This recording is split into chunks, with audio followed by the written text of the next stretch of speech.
Take It or Heave It, the heavy edition. I'm Bruce Lamont from the band Yakuza. And I'm Mike Greaney, and we're going to take 4 heavy albums and tell you if you want to take them or heave them. Napalm Death, the seminal grindcore band from Birmingham, England. Their 14th album, Time Waits for No Slave, released through Century Media Records on February 10th. From the album, this is the title track, Time Waits for No Slave.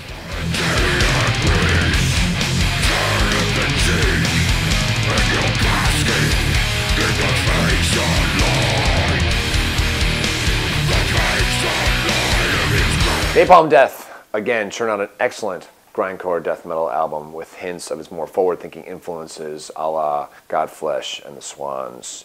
Brutal, punishing, with an artistic flair. Napalm Death throws down the gauntlet to all the pretenders to the throne. The production and the performances are pristine, and the pace is relentless.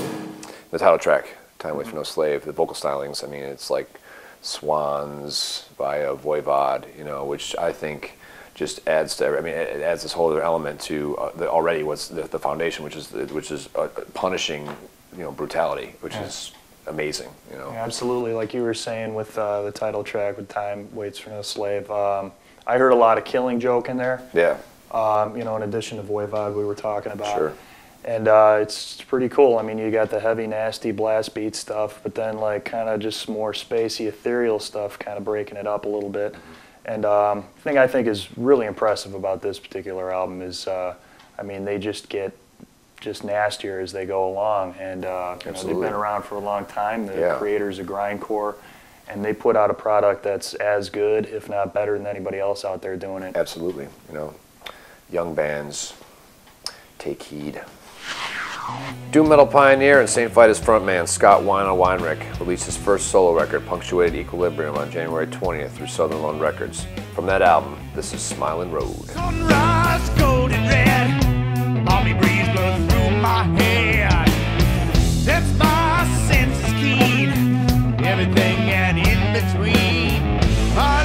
Wino's solo record is a groove-oriented, more uplifting than not classic rock masterpiece. Wino does a great job of handling vocals, guitar, and songwriting duties on this, his first solo release. Some of the vocals, a little bit cheesy at times. I'll give you a little sample here. You got your every dark cloud has its silver lining, gleaming fortress of spirit it will shine.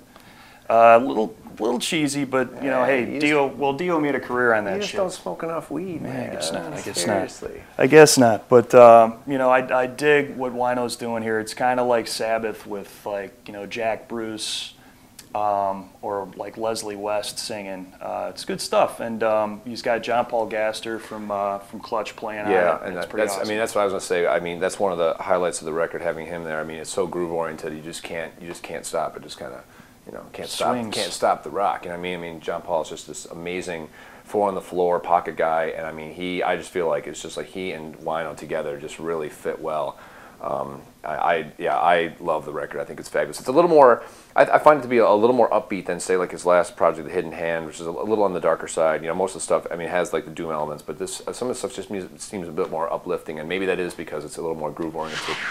Cannibal Corpse, the death metal quintet originally hailing from Buffalo, New York. On February 3rd, they released their 11th record, Evisceration Plague, on Metal Blade Records. From that record, this is Shatter Their Bones.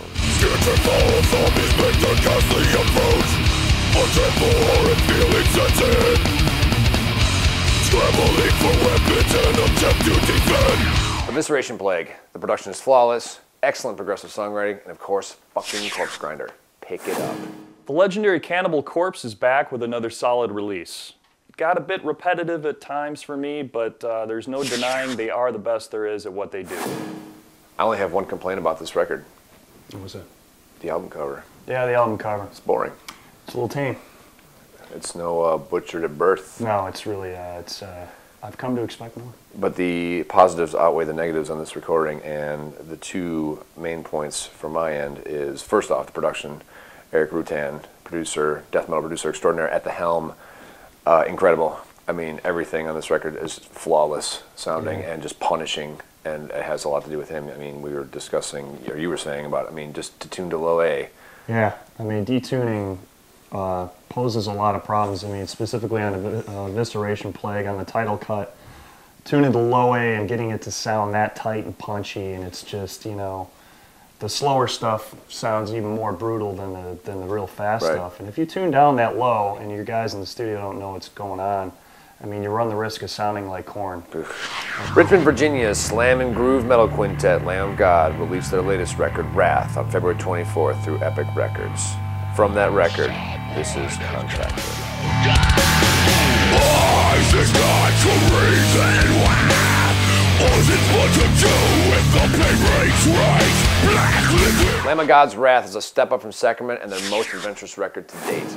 On Lamb of God's latest release, the band effortlessly shifts time signatures and tempos, and Randy Blythe sounds like he's putting everything he has into this.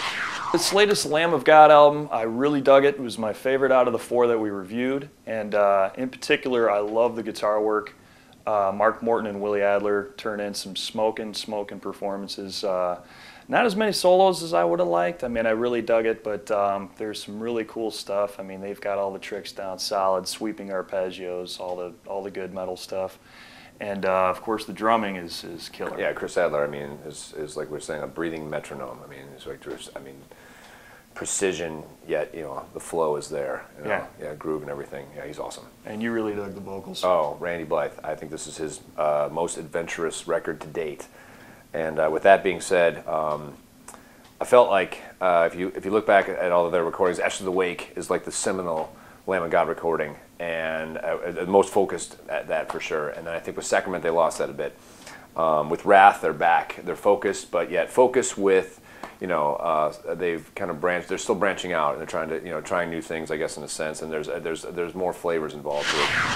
Napalm Death continues to produce intense, cerebral grindcore. Wino combines doom metal and straight blues and gets surprisingly cohesive results.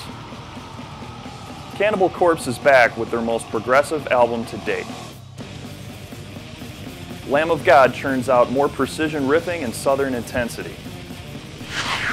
Thanks for joining us, and check in next month again at HEAVEmedia.com, where we will review 4 more heavy albums and 1 additional classic heavy album. Don't forget, it doesn't have to be good to be a classic.